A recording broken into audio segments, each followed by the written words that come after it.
What is going down, everyone? It is Friday, and that means we've gone through a good portion of free agency, and we got a lot of stuff to react to, talk about, and discuss what still needs to happen with the San Francisco 49ers. And we're going to get it all in right after this. Let's go. That's Jason Aponte. I'm Brad Graham. We're going to get into it all right now.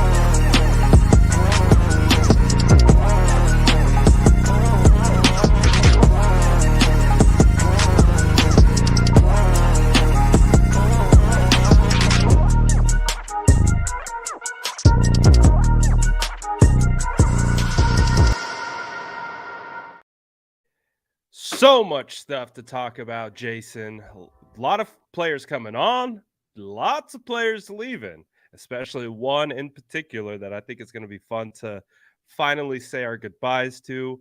But before we get into that, St. Patrick's Day, did the 49ers find the luck of the Irish? Well, what do you think, man? I think that people are rushing to what they've done in free agency, knowing that this is just a week into it. And there's so much talent out there to be had. Like, people are absolutely panicked.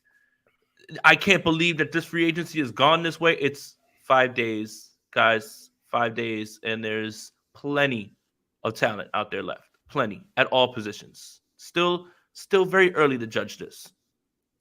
Yeah, and even so, even I think and we'll talk about where they're at right now, but even with where they're at, I'm not worried. I like you think about the core like of this team. You go down the list. It's superstar after superstar after superstar, and we know you can't have a superstar at every single position. So what do you have to do? You have to supplement, right? And so that's kind of where the San Francisco 49ers go get the big piece in Hargrave, and you plug him in right there on the interior, finally replace DeForest Buckner. But in regards to everyone else, you still need depth. Depth matters. And I think that's where, we get into the Madden franchise mode, right? Where we're like, we want all the top names, top of their position, but there's a method to the madness, right? Yeah, absolutely. Like, when you think about this, right, Brad? Um, a lot of the losses that the 49ers have sustained, I think aside from Emmanuel Mosley, feel expected in Right. some one way or another. And I do think the 49er fans believe that they would be returning at least one of Charles Omenihu or Samson Ebukam. But when you look at those numbers, that just completely puts them out of it, right? Like, those numbers are enormous, and good on them for getting paid. And 100. then there's also this part right now of free agency where there's this immense amount of talent that is either fielding offers, trying to figure out what's best for them. The 49ers are kind of showing you the pattern that they've shown year after year in free agency. Okay. Malcolm Smith, Quan Alexander, Jerick McKinnon, first day of free agency, signed. Big deal, right? Like, immediately signed. And then the last 2 years, Mooney Ward, Javon Hargrave, or is it Javon Hargrave? I mean, I he think keeps it's saying Javon. Javon. Yeah, Yeah. so Javon Hargrave and Mooney Ward back to back. And then the 49ers kind of beef up with depth, right? You return Kevin Givens. T.Y. McGill is back, right? Like, you are getting those guys back, right? And still, there's an abundance of edge rushers that are out there for the 49ers to go ahead and pick from, okay? Clinton Farrell is your every single year Chris Kosurik project. Chris Yeah. Kosurik should get some of the money that all these guys have gotten. Every single one of them should send Chris Kosurik a nice check. I like to call it the Chris Kosurik stimulus package, but now, Clinton Farrell, you are in position to receive that stimulus package, which means you come here, you play well, you get paid, and you move on, right? So all of this stuff is expected. None of this is really out of the ordinary. Nobody thought Mike McGlinchey was going to come back. He got paid. Um, Paid. nobody, paid. Nobody believed that you were going to be able to keep Omenihu and Ebukam. I just didn't think that they were going to throw the bag like that at both of them, and they did, and good for them for getting paid. The Emmanuel Mosley one's the only one that I look at and I say, damn, like, that was the one that I kind of set my watch that he was coming back. So at this point, right now, what's happening is it's kind of dead. No news is good news, but that doesn't mean that the 49ers aren't targeting anybody and they're not moving in a direction towards someone. So when people say, well, they're done already, or I feel they're done, how are they done? There's so much talent out there left to be had. There's about 40 or 50 guys that are NFL players that still need to be signed. I don't understand. Well, it wouldn't be the 49ers, right? If we're not having some form of overreaction to something. But again, I do 100% agree with a lot of what you say. That's why we vibe so well. Like Hmm. I really do like I thought Emmanuel Mosley was going to come back. I thought that was going to be the one guy. And again, he signed for 1 year, $6 million. Nothing that was like you would think the 49ers would balk at, but clearly they had a different path moving forward, and maybe they felt it was time to start fresh. And so Emmanuel Mosley goes somewhere else. I thought he would have been able to come back. And even with the deal that he signed, I did feel like that could have been something. But to your point, too, about Charles Omenihu and Samson Ebukam, I felt Samson Ebukam was out the door. Like we go through it like pre-free agency, you're hearing he's getting in the range of 20 million. Like we're like, okay, yeah, we're not going to see Ebukam back. It's going to be interesting what we see with Omenihu, and the Chiefs threw the bag at him. And we understand that the San Francisco 49ers have a formula uh, where they traded a fifth round for Omenihu, and they're not going to extend themselves and stretch themselves via cap for a guy like Omenihu. Rather, let's get the comp pick. We'll get the comp pick for Omenihu signing elsewhere. And that's a part of the strategy. Like we're seeing guys like Aziz go. We're seeing guys like Brunskill go, Jimmy Ward, a lot of big time 49ers that we've gotten used to. But with Jimmy Garoppolo going to the Raiders, with McGlinchey going to Denver, the pick formula I don't think has been discussed enough. The 49ers are going to have another just boatload of comp picks coming back next year for all these free agents signing, right? So there's a plan here, and there I don't think they're done either. And also we have the draft coming up, right? Yeah, and they've already hit the max comp five, right? You've got the hires of Martin Mayhew, you got the hires of D'Amico Ryans, which are two, right? Like when it comes to promotions, right? So that's two. Now you've got these. You've already got five for next year. That's why I think another thing that is a good way to look at this is the 49ers have so many comp picks. They have ammo now to target someone in the draft and move up into the second round. And if Yeah. they do that, second round guys have a better chance of being impact players right away. You think about the way that this is all kind of shaking out. People are waiting for their markets to develop. The thing is right now there's no reason to overreact. There's no reason to go and overpay people. I mean, Odell Beckham wants $15 million from who, for what, and why? Like again, a lot of people have their demands or whatever it is that they want or they feel like they want. Right? Darius Slay's out the door. Darius Slay's out for trade. Now he's released. Now he's back. You start to realize that the market isn't as big in your area and you have to make different decisions. So right now, there's no reason to panic right now at this point. I don't understand why there would be any panic. When you look at the way, I think the Isaiah Oliver deal is actually very good. I mean, when you look at how good he is at stuffing the run, I believe he was number 6 at corner, right? Nickel corner. Yeah. And in 2020, he actually graded out very comparably, but he had 22, I believe, defensive stops. And what a defensive stop is for PFF is it's not a tackle for loss. It's essentially like stopping them for no more yards, right? Like at all. And that's for a nickel corner, that's really, really good. So again, the 49ers definitely have a plan. They have players that are ready to step in, right? When you look at the defensive line, Kalia Davis is somebody that I think that people are forgetting. They're hoping that Drake Jackson takes another step. I would like, and I'm going to toss this name into the ring, I would like the 49ers to get a situational pass speed rusher, and his name is Justin Houston. For a 1-year deal, have him come in, chase the ring, right? His market's not huge. He's 34. He had 11 sacks last year and in a limited role, right? Get him in there and have him be a situational pass rusher while Drake Jackson develops. I've been banging the table all week about this. I actually wrote about it on Niners Nation too. Yeah, we're 100% again in the same category. I think with the San Francisco 49ers, you have Drake Jackson, you have Cleveland who comes in. Cleveland isn't a speed rusher. Like he is kind of like your prototypical big end. He's going to be a base down guy, maybe kick inside in that third down kind of NASCAR package. He's not a guy that you want No. rushing the passer. Like that's just not his strong suit. But even with Drake Jackson, we don't know quite yet what Drake Jackson is. He's still a developing player. So I agree with you. I still think whether it's in the draft or free agency, but I think free agency is still a good fit because there's so many guys out there, right?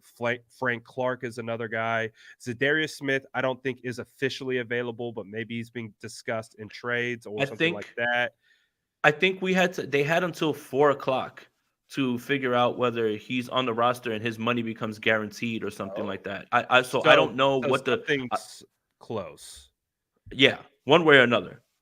So, but the point being is there's still a lot of guys out there that you mentioned Yes. Houston, Khalil Mack's out there. Like there's still a good crop of edge rushers, and it feels like they're just kind of waiting for the top domino to fall to really set the market of the remaining edges so that then maybe they can go make their deals. But when you look at all the holes on the San Francisco 49ers right now, what are we talking about? We're talking about maybe a safety. We're talking about a positional pass rusher or situational pass rusher. Of course, we want a bona fide starting right tackle, but we do have Colton McKivitz who can fill into that hole. Tight end two, depth at the O line. There's not you really start looking at it, and it clearly feels like the 49ers feel good with Diamador Lenore starting on the opposite side of Charvarius Ward, and they bring in the nickel to come in and compete with Samuel Womack. So there really isn't that many holes. They bring back Demetrius Flanagan Fowles. You have Oren Burks, and they bring back Marcelino McCrary Ball. So back to I think the original thing of like people potentially freaking out about the status of where the 49ers roster is. I think we might be in that same boat as well of just being like, it seems all right to me. And they're not done yet. Right. And Right. so it is going to be interesting to see which holes they plug. Do you think there's any chance in hell that the 49ers go after Chauncey Gardner Johnson? I wouldn't. And here's why. I wouldn't. That's money, right? Give that to an edge rusher. I think you're fine in your secondary for another year and draft a safety that's going to be able to take Tashawn Gibson's spot. I wouldn't. I'm good. Gibson, Hufanga, Lenore, Mooney. I'm good. Oliver, nickel corner. I'm good. For me, CJ Gardner Johnson is going to get a bag, and Yeah. he deserves a bag. But I'm good off that. And right now, what I would do is do what the 49ers have been doing, which is have your 1 year guy, Tashawn Gibson, have someone that you draft that you can really put there next year when he leaves, or if he decides not to play football anymore, and put that money to the defensive line. As far as offensive starting right tackle, my question is this: Who? Who? Who? The 49ers would be signing someone that has just played right tackle. I don't see there's it's everyone's like, well, you have to beef up the line. You have to beef up the line. Who? McGarry's back. McGarry's back. I didn't want Orlando Brown, whatever. There's nobody out there right now. So for me, your trade up, and this is going to get you going. Your trade up is for Blake Freeland. That's your trade up. Right. So there is no one right now in free agency, and I'd love for someone to tell me a name, because everybody that's left out there now is either not good, is either old, and is not an answer. So the right tackle thing is going to have to be addressed in the draft, unless Colton McKivitz is that guy, pal. And last year we did this all song and dance with the offensive line. Oh, I don't know what Jake Brendel is. I don't know what Aaron Banks is. I don't know about Burford, man. And look, now your only real question is right tackle again.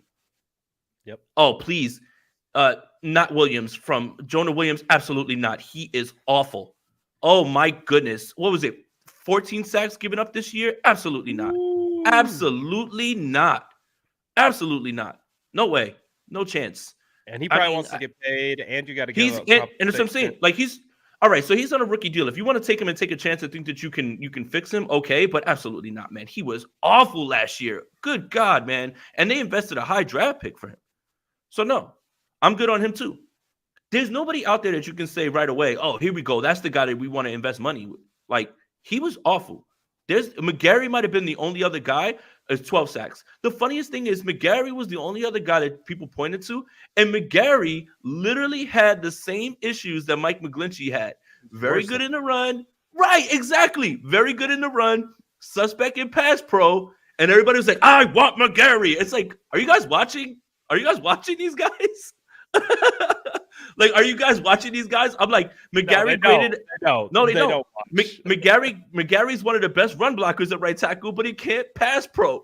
And you guys are like, replace McGlinchey with McGarry. And McGarry got a bag. So again, this is gonna have to be a hope that you sit there and Blake Freeland's there and you can move up, right? Like let's say he slides and you hold him there, and Colton McKivitz can actually, make good on this offer. So right tackle is just gonna be largely where the draft board lays, and what do we think of Colton McKivitz at this point? So, And the best thing about this is we discussed this weeks before free agency. We discussed this at the end of the year. We discussed this in season. We're like, guys, Mike McGlinchey's making too much money for us right now, and there's no real suitable replacements in free agency that you're going to be willing. Like Javon Taylor got the bag. I'm like, there's no way. There's no way that you can afford to pay that unless you're just really, really desperate to get a guy. And that's look at the Broncos. They paid $87.5 million for Mike. I love Mike.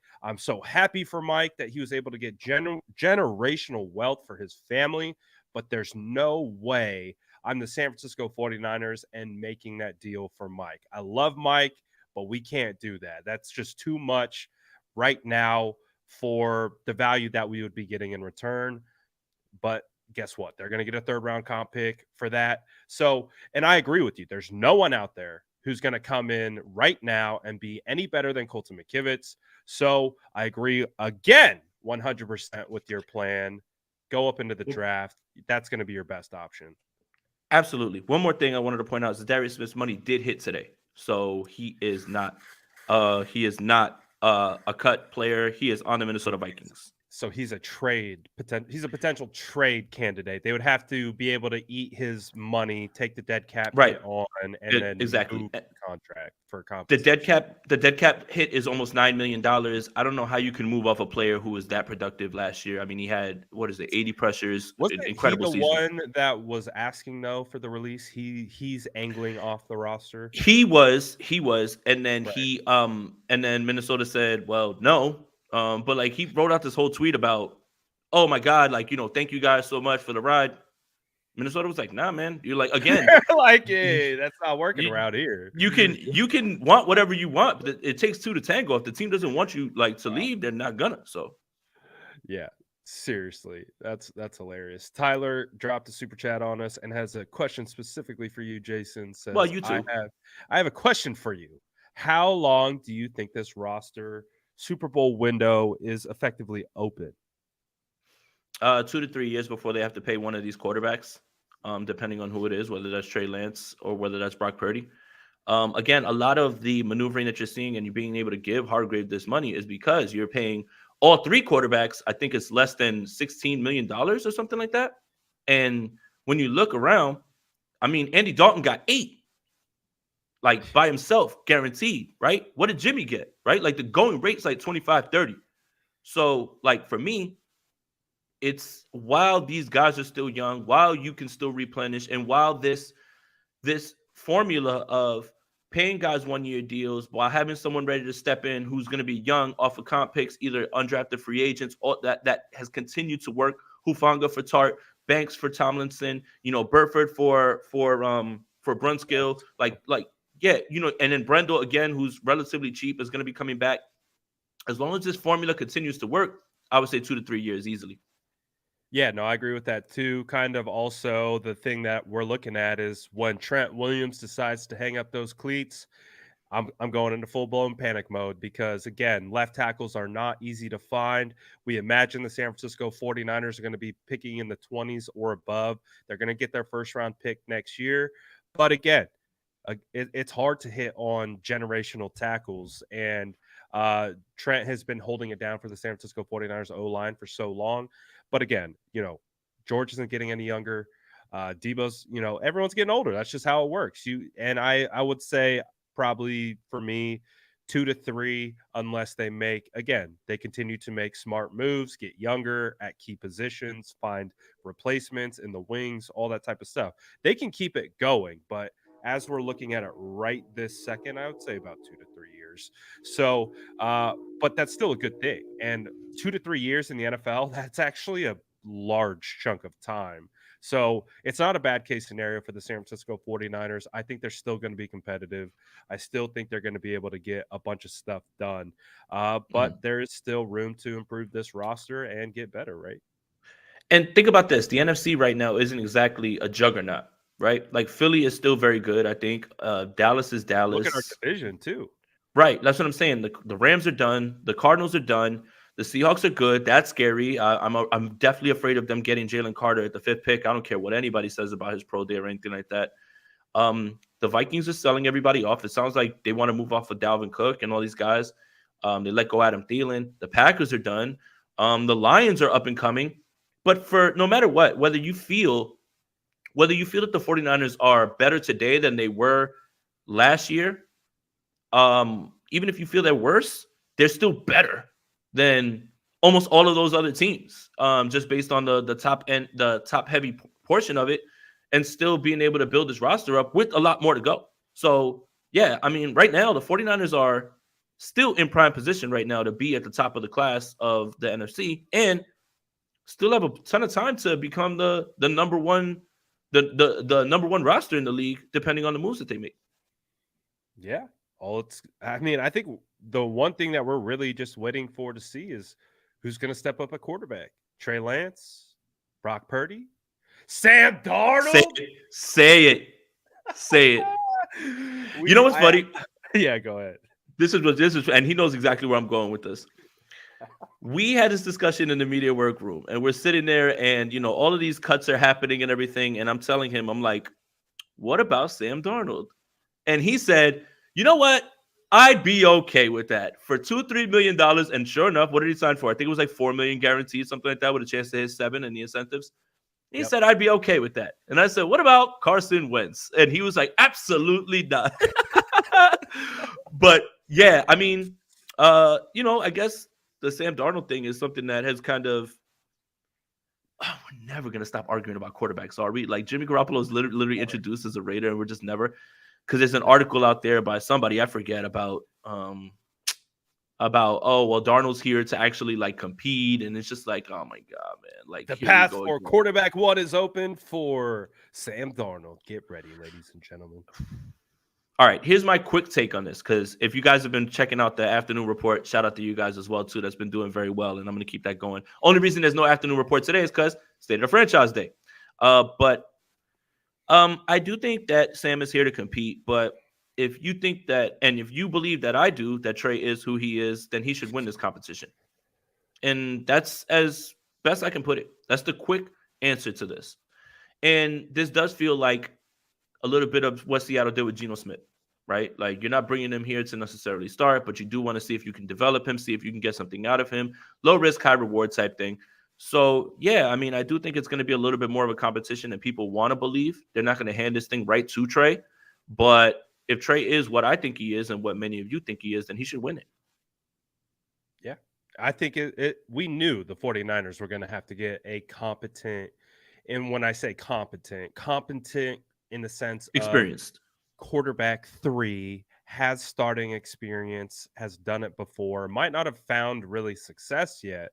But I think that's why Sam Darnold is an intriguing prospect, because he's still 25 years old. He clearly hasn't been surrounded with really much of any type of good coaching. The one time he had actually some kind of good coaching was in Carolina with Steve Wilkes, when Steve Wilkes turned to him and gave him the starting job.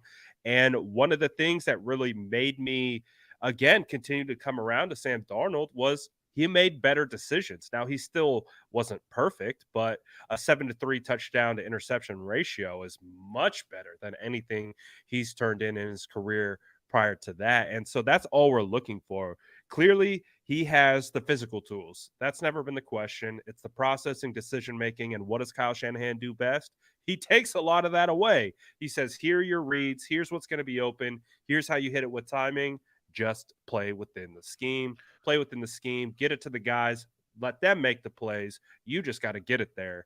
And that's why I think Sam Darnold wanted to come to the San Francisco 49ers. I think Mike Shanahan and Kyle Shanahan have liked Sam Darnold for some time. I don't know if you got to see that video of Kyle Shanahan dapping up Sam Darnold, but there's a little extra spice in that dap. And I'm like, I feel like Kyle's like, I've been wanting to get my hands on you, Sammy, because you got the tools. It's just this. If we can figure out this, you can be more than a competent starter. You could potentially be a guy in the NFL. I think that's why they signed him to that deal. And he has an opportunity to definitely come in and push Trey Lance and Brock Purdy to go even further. And because I'm a masochist, I watched a ton of Carolina Panthers football down the stretch because I love watching DJ Moore, and he actually, helped me win some fantasy championships. But Ben McAdoo did something when Sam Darnold got back in that I think is a little bit understated. His game has always been quick timing throws, but he kind of really dialed back these deep throws from Sam that really got him in trouble. And when he kept it more intermediate and he was able to get guys open, and DJ was playing phenomenal down the stretch, his game opened up and he didn't have so many bad throws, right? He still had some throws in there that you were just like, good God, what the hell was that? But he still was like much more competent. And I think, again, coaching matters. And the one thing that we know about the San Francisco 49ers team, regardless, guys are going to be open. It doesn't matter who's the quarterback. CJ Beathard, Jimmy Garoppolo, Nick Mullins, Trey Lance, Brock Purdy, guys are running wide open. Kyle gets guys open. Get them the ball. Get them the ball. So that can boost someone's confidence. Almost like, again, hate to keep using this analogy, a three-point shooter, right? He's off, but he gets a layup to go through. Once you see the ball go through the basket, once you start hitting some of those completions, your confidence starts to go through the roof. So one thing that we know about this offense, regardless of the quarterback, is guys will be open. Guys are always open, whether it's Kittle, Ayuk, Juszczyk, Ross Dwelly, Tyler Croft. It doesn't matter. There's ways for all of these guys when they're on the field to be open. Kyle does a better job of that than anybody else. It's just a matter of now trying to see if he can convert them. Yeah, and competition breeds excellence. Trey Lance, compete. Sam Darnold, compete. Brock Purdy, when you get right, compete. May the best man win. And I really do believe, and I hope that is the methodology heading into training camp. Obviously, Trey Lance spoke about it. I don't want to be handed the job. It maybe feels like he was handed the job last year. Maybe that wasn't met ultra well internally, whatever. But I think they're going to let him compete. It's year 3. All these quarterbacks have had some form of setback one way or the other. And it's time just to let it all hang loose, go out, see who wins the job. And it'll be very fascinating to see.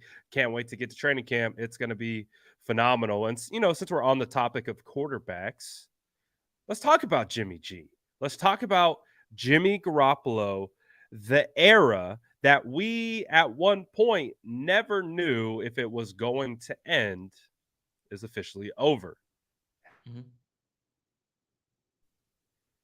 How do you feel about it?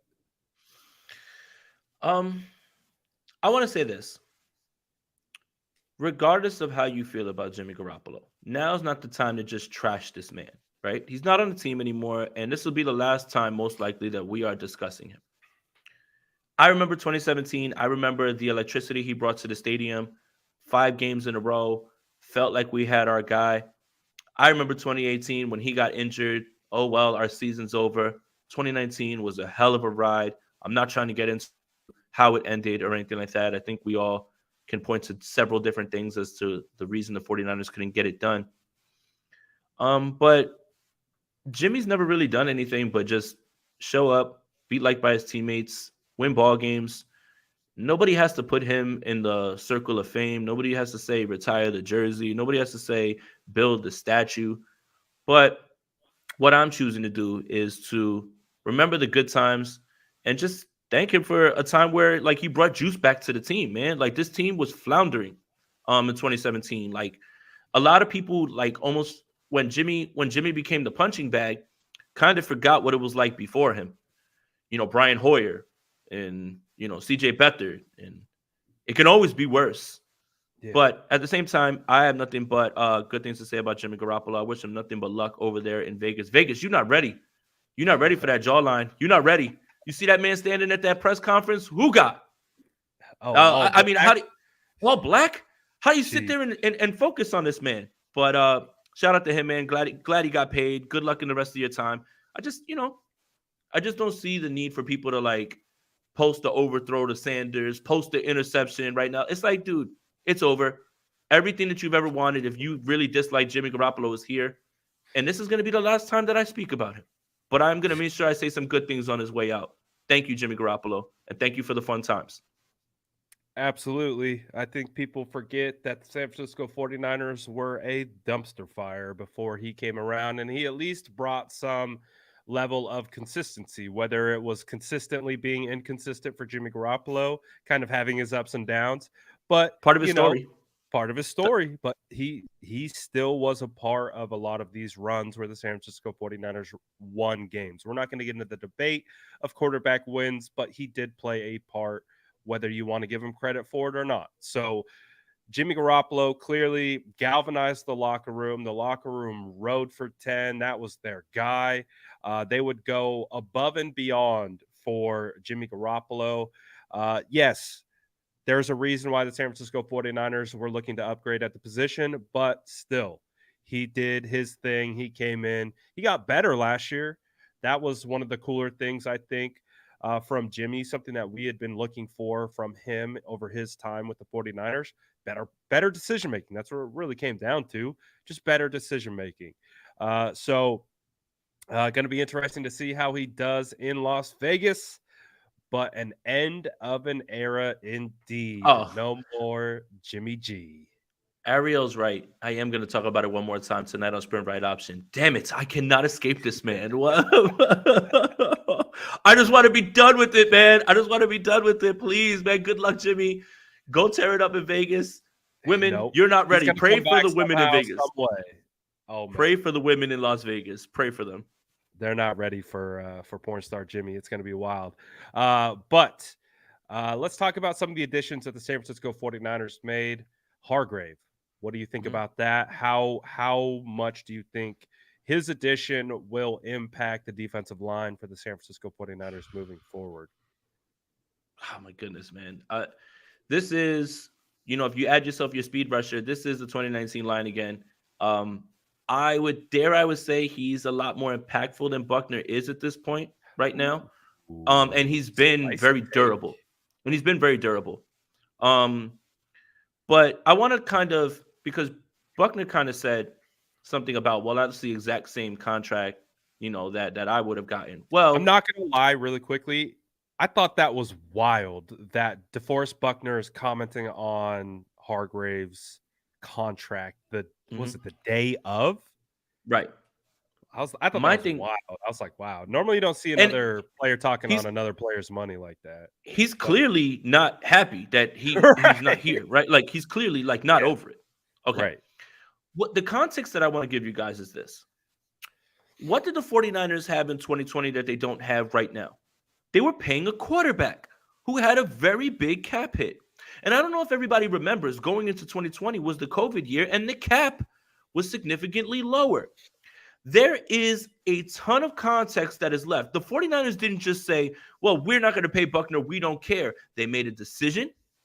That decision in 2019 in 2020 is not tied to this decision because there's different circumstances. The cap is higher. They're not paying a quarterback a huge cap hit. They have the money to give now at this point. This is the difference. And I'm surprised that Buckner didn't understand that portion of the business. The 49ers weren't happy to do that. The 49ers didn't want to get rid of him. They had to make a decision. And also, by the way, and I'm glad someone brought up D Ford, we have to talk about these restructures because D Ford is still carrying an $8 million dead cap hit here. And that's why I think a lot of people don't understand about restructures. When you kick the can down the road, you still wind up paying. Eventually. The bill's always going to come. That $8 million would be very, very helpful right now. But because they restructured D Ford one time, 2 times, he's still on the books. He's still on the books a bunch of times. Yes. So that's the thing. But for Hargrave, I love it. I mean, just think about where we wanted to improve this team. This team just turned something that was a bit of a question mark into an absolute strength. And now, God help your quarterbacks because it's going to come from everywhere. If a healthy season of Eric Armstead, healthy season from Hargrave, healthy season from Bosa, and if they do what I say that they should do and sign Justin Houston to a 1 year and make him a situational pass rusher, God help your quarterbacks. You're in deep shit. Complete the loop, Jason. It feels like Lynch is trying to recreate that defensive line from 2019. That I really do believe was the backbone of that 13-3 season. That was a team that was 10 minutes away from winning a Super Bowl. Is that defensive line, man? What Yeah. happened? No, just Oh, 10 minutes from a Super Bowl. yeah. I mean, we don't have to go too deep into that one, but the Thanks. point being, that defensive line in 2019 was the difference maker, I think, with the Jimmy Garoppolo coming back from a surgically repaired knee. Definitely took him half a season just to get up to speed. The 49ers offense wasn't just absolutely gashing people. It was that defense. It was Richard Sherman, where quarterbacks were absolutely terrified to throw to his side. It was Fred Warner blossoming into LB1. But it was really that defensive line. That was the entire backbone of that team. And it does feel like the 49ers are trying to get back to that. So, how are they going to close that loop? They got 3/4 completed. Again, Cleveland isn't that guy. Drake Jackson is a question mark. We don't know if he can be that guy just yet. We believe he can. But who's going to be the pass rusher, the speed off the edge? That is still the remaining question mark. And if they're going to address that in free agency, in the draft, or via trade, we don't know yet. But that's where I feel like they're not done yet. Like, Yeah, and they're not. again, back to our kind of earlier conversation of people like, oh, this roster, it's not where it was or whatever. It's like, well, they're not done yet, partly. Good And thing free two, agency isn't just 5 days. good thing we still got a whole draft coming up as well. But I do think they got to complete the loop. And I think that will, if you can match now the weapons on offense, because Debo's Debo now, Ayuk is Ayuk now, Kittle's still Kittle, and you add CMC to the mix, but then you have just as stout of a defensive line in 2019, that should terrify the NFL. So that's why I'm hopeful that John, whether it's just in Houston or somehow going out and trying to just get elite speed somewhere, some way, somehow, I just hope that's what he's trying to accomplish. And if they could do that, San Francisco 49ers are going to be an absolute problem. Yeah. Well, you have to ask yourself this, Brad, is where can this team improve? Honestly, on offense, how do you improve on Debo, Ayuk, Kittle, McCaffrey? You can't, right? You Obviously, again, yeah, I like offensive line. Okay, like I understand, you want to do that, but we've kind of gone through it. No Jonah Williams, there's nobody out there really that you can go get right now. So you have to either go draft one and hope that McKivitz is the guy, or maybe you draft an impactful guy that can start right away. It's always been the defense, and down the stretch, Nick Bosa gave all he could. They needed more from defensive tackle. So I think they're fine in secondary. They're still going to add more pieces, I think, in the draft that way. And I think there is one more player that they can add who's a veteran. Now, the 49ers are going to do this. They'll probably land themselves one more edge who's a more impactful player. But then they're going to go after guys who want to do 1-year deals to chase rings. At cornerback, who I would like to see the San Francisco 49ers go after. And this is going to divide the chat. Another former Baltimore Josh Raven. Norman. Oh, sorry. No. Another former Baltimore Raven, and his name is Marcus Peters. I love the idea of Marcus Peters. Marcus Peters? Oh, boy. Marcus Peters can come in and be somebody who, just in case there's an injury or something, has stability. He's only 30 years old. Obviously, he's boomer bust because he takes a lot of chances, but he is a ball hawk, right? Last year didn't go so well. 1 interception, gave up a few touchdowns. But when you think about the pass rush, when you think about what's around him, he would probably be in a better situation. I would love to have Marcus Peters come in, be a depth signing later on at the end of draft, at the end, like towards the draft. And yeah, and then you bring in Justin Houston and one more if you want to do, because I wrote about these three. on Niners Nation. Quentin Jefferson from Seattle, defensive tackle. Again, last year was in a bit of a timeshare, right? Jerron Reed is back. You Yeah. know, Draymond Jones is there, so they had to let him go. But Seattle's always stealing from us. Why don't we steal somebody from them and add them, like at this point, right? Like, and add him to the mix. So you have Jefferson in there at D tackle as well, too. I think that's another move for depth that you can have that won't be as expensive. Again, the 49ers are going to do one more big edge guy, or not, I wouldn't want to say big. I'm talking about impactful. And then everything else would be depth signings. So, yeah, I like the idea of those three men being brought in to help put the 49ers over the top. Yeah, no, that's definitely an interesting name.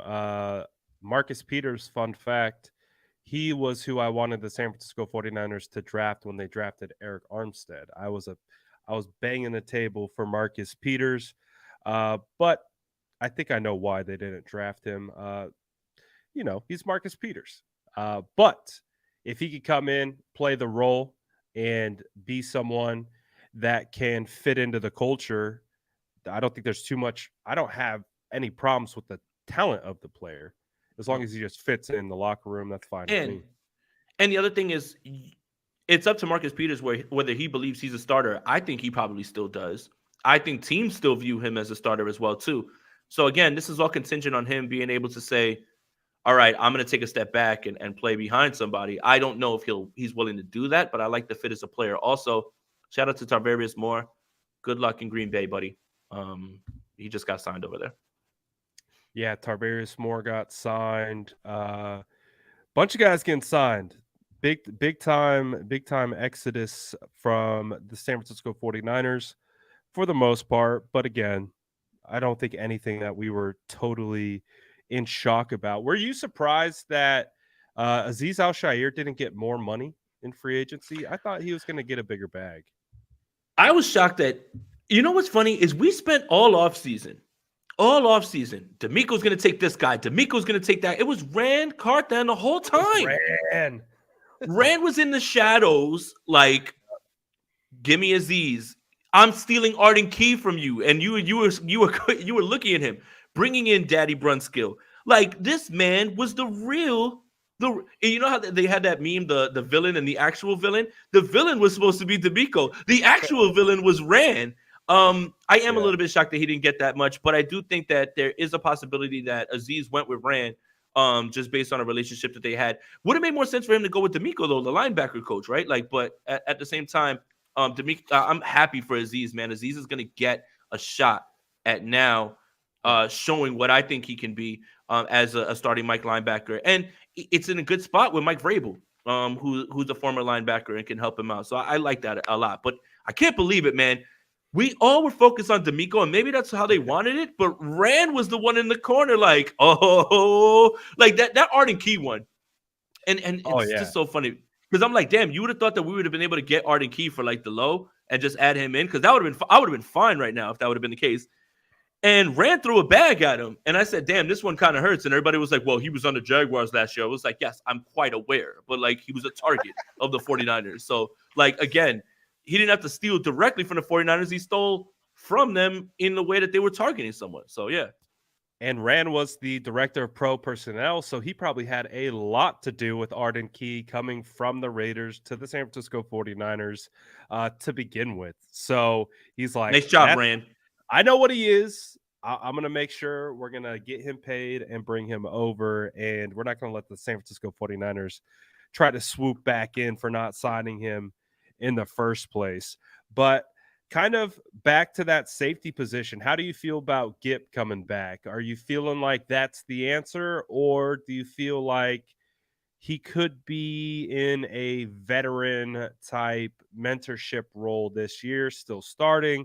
Or do you think they're done at safety? Do you think the safety tandem of Gibson and Talanoa is locked in, or do you think there's still it is, room?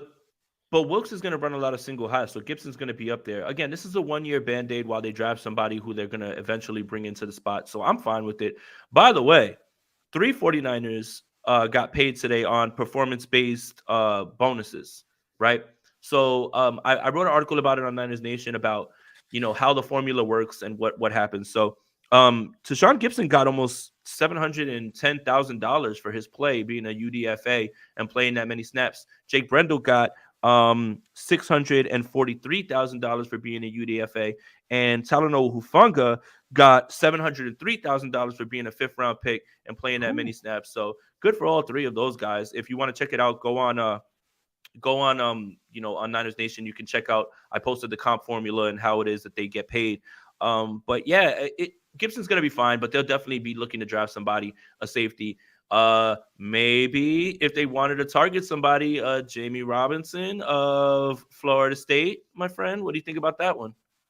Jamie Robinson's dope, man. He's Man. one of those guys that can do it all. Like you can rely on him in coverage. He can come down into the box and help in the run game. We talked when we saw him talk at the combine. Is a great personality. Feels like he would be a really good fit. Do you think he goes in the 3rd round, or do you think he's kind of one of those kind of second, like, yeah, I got to jump up to get Jamie Robinson? You got to jump up to get him.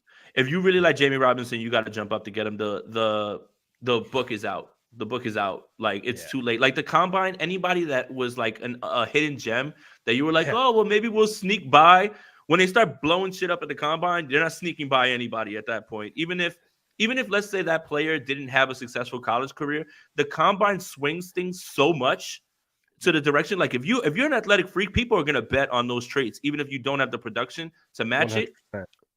But the combine is just like, that's the last time that you have a chance to really perform. And if you do, that's it. Your draft stock just shoots through the roof.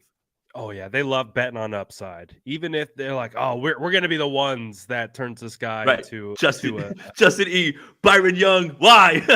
Why couldn't you just run like?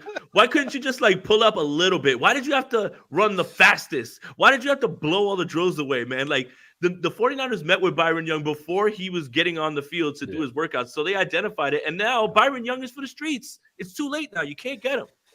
Yep, and but Elijah McGuire for Justin, I think still could be in range. Isaiah.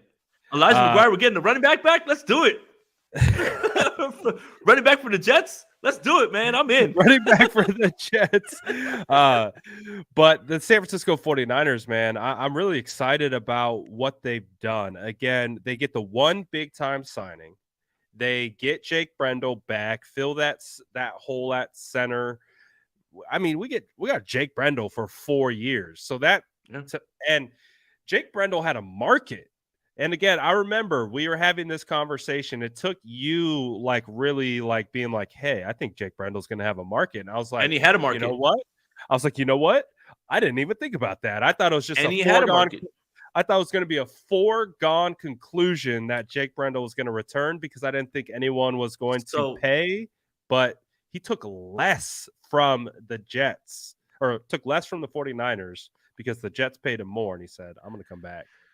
So shout out to Jake Brendel. I don't know if you pieced this together, but this was me reading into things and reading things. So Aaron Rodgers is not a Jet, but Aaron Rodgers was meeting with someone that was a target for the Jets and pitching him on the idea of playing with Aaron Rodgers and the New York Jets. Well, the New York Jets were in on Jake Brendel. They were the other team.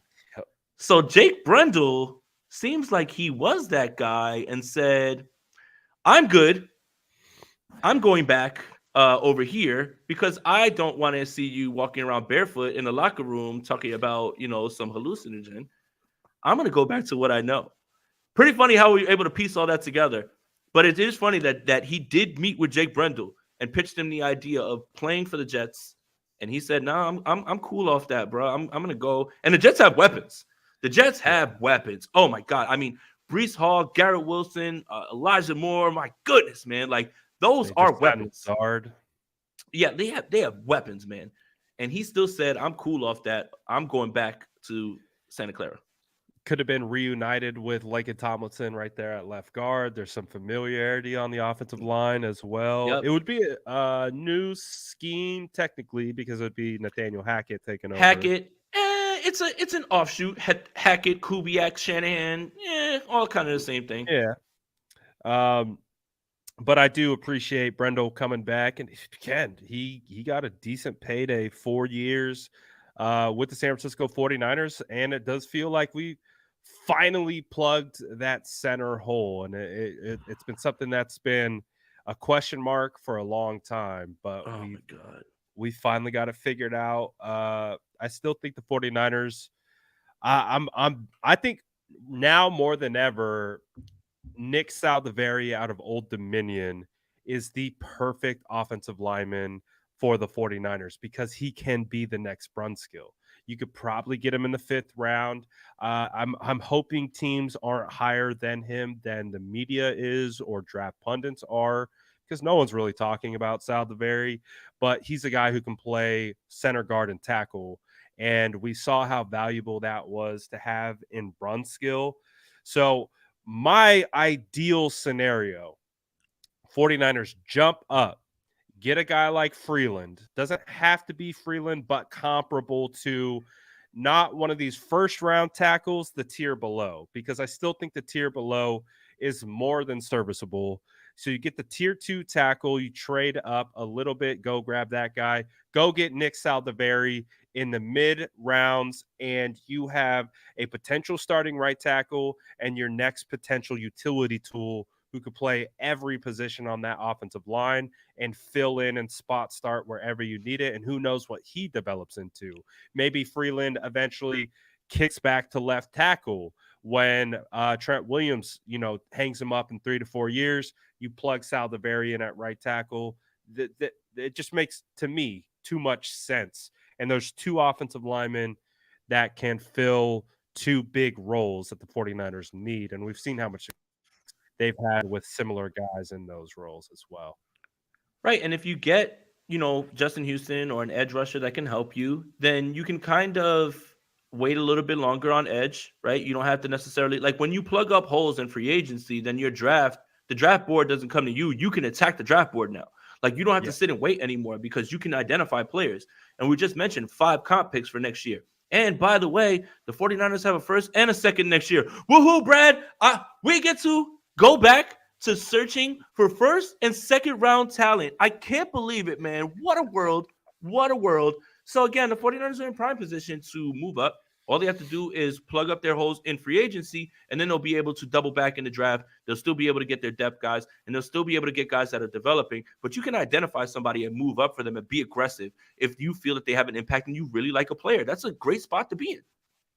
And it's a fun time to be in because we're starting to see how the roster is being built, which means that helps us as, analysts who are going to really pick apart these draft prospects and watch the tape and try to see who's going to fit.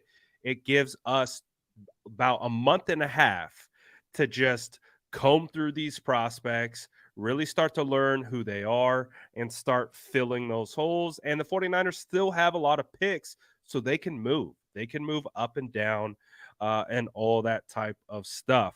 But I know you got some big plans coming up here. My guy's going to be on the radio here in Sacramento. I mean, this guy's out here, New York, New Jersey area, and he's out here on the radio in the Bay. I mean, what a legend. So tell him a little bit about that and what you got coming up.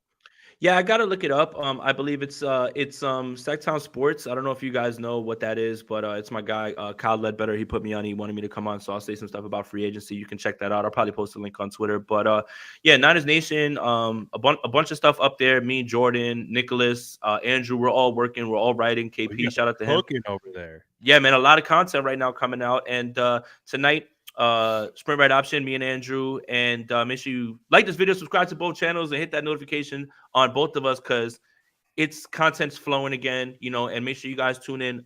It's 4:00 Eastern, 1:00 Pacific, Monday through Thursday. 49ers Afternoon Report is something that I'm doing. So we'll talk about whatever it is that you want, whatever it is that is 49ers centric. But shout out to you guys. Appreciate y'all.